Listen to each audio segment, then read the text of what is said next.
হাসরের কঠিন ময়দানে রব্বে কারীমের পয়গম্বর বলেন, হাসরের কঠিন ময়দানে সূর্য যখন মানুষের অর্ধহাত উপরে চলে আসবে, মানুষের মগজগুলো গলে গলে পেছনের রাস্তা দিয়ে বের হয়ে যাবে, হাসরের ময়দানটা তামা হয়ে যাবে।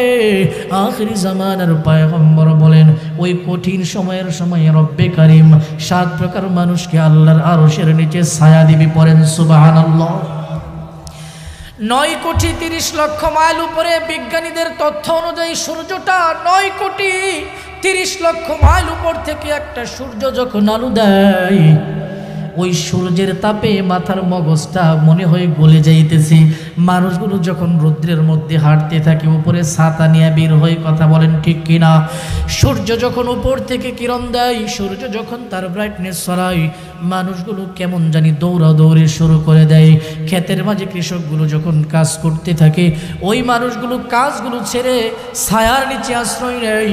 দুনিয়ার ভিতরে সূর্যের তাপ যদি এমন হয়ে, তো উপর থেকে তাপ দেওয়ার পরে আল্লাহর হাবিব পয়গম্বর আরবি সাল্লাল্লাহু আলাইহি সাল্লাম বলেন, হাসরের কঠিন ময়দানে সূর্য যখন মানুষের অর্ধহাত উপরে আসবে, আবার পৃথিবীর জমিনটা, হাসরের ময়দানটা তামা হয়ে যাবে।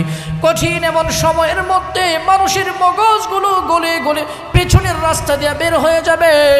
আখির জামানার পয়গম্বর বলেন, কঠিন ওই সময়ের মধ্যে রব্বে কারীম 7 প্রকার লোকের আল্লাহর আরশের ছায়ার নিচে ছায়া দিবেন। পড়েন সুবহানাল্লাহ।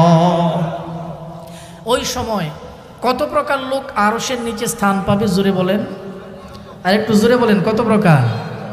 এর ভিতর 1 নাম্বার হলো, একটা প্রকার হলো রাজুলানে তাহাব্বা ফিল্লাহি ইজতামা আলাইহি, একজন পুরুষ আর একজন পুরুষকে আল্লাহর জন্য যদি মুহাব্বত করে একসঙ্গে মিলিত হয়, রব্বে কারীমের পয়গম্বর বলেন, এই যে একজন পুরুষ আর একজন পুরুষের সাথে, একজন লোক আর একজন লোকের সাথে, একজন ঈমানদার আর একজন ঈমানদারের সাথে আল্লাহর জন্য মুহাব্বতে একসাথে মিলিত হইছে, এই গুণটা যার ভিতরে থাকবে, আমি আল্লাহ রব্বুল আলামিনের পয়গম্বর বলে দিলাম, এমন ব্যক্তিকেও আমার আল্লাহ হাসরের ময়দানে আল্লাহর আরশের নিচে স্থান দিবে। পড়েন সুবহানাল্লাহ।